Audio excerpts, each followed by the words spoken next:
जय श्री राम। मैं मुकेश दुबे पुनः आप सबके सामने उपस्थित हूँ रामायण पाठ लेकर के।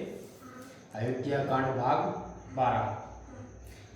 11वें भाग में हमने सुना था कि कैकई को भवन में चली जाती है और राजा दशरथ शाम को सारे काम निपटा करके जब घर आते हैं और उनको पता चलता है कि कैकई को भवन में है तो वो डरते डरते कैकई के पास जाते हैं और उनसे कुछ संवाद करते हैं। चलिए उस संवाद में हम शामिल होते हैं और रामायण पाठ का आनंद लेते हैं। कि यह सुने माने को ने सपथ बड़े देह से उठी मति मंद भूषण सजत बिलोक मृगे मनहु की रावण कुंद लखन सिय रामचंद्र संकर हरिओम। यह सुनकर वो मन में राम जी की बड़ी सौगंध को विचार कर निर्बुद्धि कैकई हंसने लगी। तत्पश्चात शरीर में आभूषण ऐसे सजाने लगी मानो मृग को देखकर कोई किरातनी जाल रच रही हो। किरातनी मतलब कोई शिकार करने वाला। कि पुनि कह राव सोहज जिय जानी में पुलक मृद मंजुल बानी कामिनी भया तोर मन बाबा हरे गरे नगर आनंद बगाओ। ताली बजाए। फिर राजा दशरथ जी कैकई को सुहृद समझकर प्रेम से पुलकित तो मीठी वाणी से बोले कि हे भामिनी, तेरे मन को भाने वाली बात हो गई। नगर के प्रत्येक घरों में आनंद सो हो रहा है। कि राम देव काल जो बेराजू अजय सुलोचन मंगल साजू जल के उठे वो सुने हृदय कठोरू जन छुए गयो पाके वर तोरू। कल राम को युवराज पद दूंगा। हे सुनैनी मंगल साज सजो। दशरथ जी के वचनों से कैकई के हृदय में असह ठेस लगी मानो पका बरतोड़ यानी फोड़ा फोड़ दिया हो या छू गया हो। कि ऐसा पीर बेहसते ये गेई तोरे नार जन बेगट न रोई लखाए न भूप कपट चतुराई कोट कोटल मन गुरु पढ़ाई।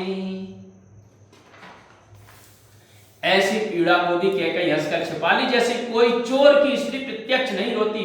राजा ने उसका कपट चतुर न समझा क्योंकि वह करोड़ों कुटलों में श्रेष्ठ गुरु मंथरा की पढ़ाई हुई थी।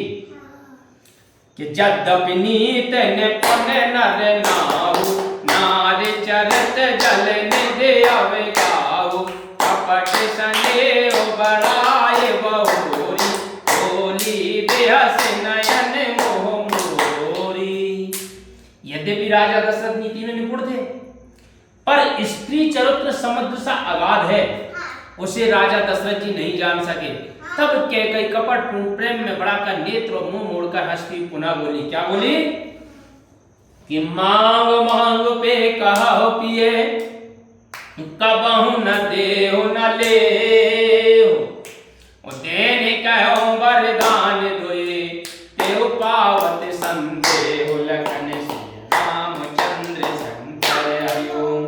कैकई राजा दशरथ जी से कहती है कि हे प्रियतम, आप मांग मांग तो बराबर ही कहते परंतु कुछ देते या लेते नहीं है। आपने 2 वरदान देने के लिए कहे थे वह भी मुझे पाने में संदेह जान पड़ता है। कि जान्यो मरम राव हंसे कहई तुम्हारे को हावे परम प्रिय आहई आती रात न मांगहु पाऊ बिसर गयो मोहे घोर स्वभाव। राजा दशरथ जी कहते हैं कि मैं तुम्हारा भेद समझ गया, तुम्हें नाराज होना ही अधिक प्यारा है। मेरे पास थाती रखकर तुमने उसे कभी मांगा ही नहीं और सीधे स्वभाव के कारण मुझे भी याद नहीं रहा, मैं भी भूल गया। कि झूठो हमारे दोष जन देहु के 4 मांगे मको लेहु रघु कुल रीत सदा चली आई जान जाए पर बचन न जाई। राजा दशरथ जी कहते हैं कि 2 के 4 क्यों नहीं मांग लेती हो? मुझे झूठा दोष मत दो। रघुकुल में सदा से यही रीत चली आई है कि प्राण भले ही चले जाए पर वचन नहीं टलता कि नहीं असत सम पातक पुंजा, मेरे सम होए की कोटिक गुंजा, सात मूल सब सुकृत सुहाए, वेद पुराण वेदत मनु गाए। राजा बोलते हैं कि झूठ बोलने के समान अन्य पापों के समूह नहीं हो सकते, सत्य समस्त सुंदर सुकृतों की जड़ है, ऐसा वेद और पुराणों से विदित है। और मनु जी ने भी ऐसा ही गान किया है कि तेह पर राम शपथ करे आए, सुकृत स्नेह अवध रघुराई, बात दृढ़ाए को मत हस बोली, मत को बेहगे को लह जन बोली। क्या हुआ कि इस पर भी सुकृत और स्नेह की मर्यादा राम की कसम कैकई बात को खूब पक्का करके हंसकर बोली। क्या बोली?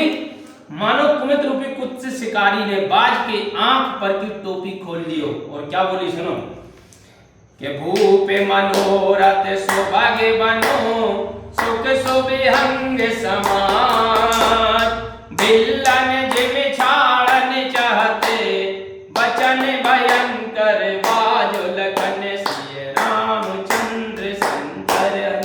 तुलसीदास जी कहते हैं कि महाराज दशरथ जी का जो मनोरथ है वह तो सुंदर वन है, और उस मनोरथ का जो सुख है वह उत्तम पक्षियों का समाज है। उसे वन में कैकई रूपी व्याधिनी मानो अपने भयंकर वचन रूपी बाज को छोड़ना चाहती है। कि सुनो प्राण प्रिय बावत जी का, ये हो एक बर भर कहे टीका, मांगो दूसर बर कर जोरी, और वह नाथ मनोरथ मोरी। कैकई बोलती है कि हे प्राण प्यारे सुनिए, वे जो दोनों बार हमारे मन को बातें, उसमें एक बार में तो मैं भरत को राज्य तिलक दो, और दूसरे वर्ष से आप मेरा यह मनोरथ पूर्ण कीजिए। कौन सा? कि तापस बेस विशेष उदासी, चौदह बरस राम वनवासी, सुन मृदु वचन भूप ही सोचु, शशि घर छुअत विकल जिन को। कैकई बोलती है राजा दशरथ जी से कि दूसरा मनोरथ मेरा यह है कि श्री राम जी तपस्वी वेश धारण कर विशेष रूप से उदासीन हो, 14 वर्ष तक रामचंद्र वनवासी हो। स्त्री की यह बात सुनकर राजा ऐसे शोक युक्त हो गए मानो चंद्र किरणों को छूते ही चकवा बेकल हो जाता है। कि गयो सह में नहीं कछु गहे आवा, जन सचान बन झपटे हो लावा, बेरन भयो ने पट नर पालू, दामिने हने हो मनो तरु तोलू। राजा डर गए, उनसे कुछ कहते ना बना, मानो बाज पक्षी बटेर पर झपट पड़ा। राजा का रंग ऐसे उड़ गया जैसे ताड़ के पेड़ पर बिजली टूट पड़ी हो। माथे हाथ मूंद दो लोचन, तनु दर सोच लाभ जन सोचन, और मनोरथ सुर तरु कूला, करत करन जिमे हते हो समूला।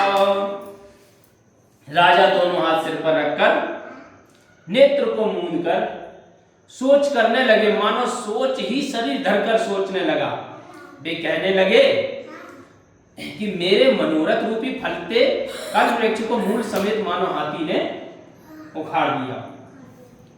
अवध उजार तीन के तीन से अचल विपत्ति कीने। कैकई ने अयोध्या को उजाड़ दिया और मानो विपत्ति की सुदृढ़ नींव डाल दी। कि कावने अवसर का भयऊ गयऊ नार विश्वास, जोग से फल समय में जतहि अवेद्या नाश, लखन श्री रामचंद्र शंकर हरिओम। दशरथ जी कहते, हाँ यह किस समय क्या हो गया? मैं स्त्री के विश्वास में पड़कर ऐसे मारा गया जैसे योग सिद्ध योगी को फल मिलने के समय अविद्या नाश कर देती है। बोलो सियावर रामचंद्र की जय।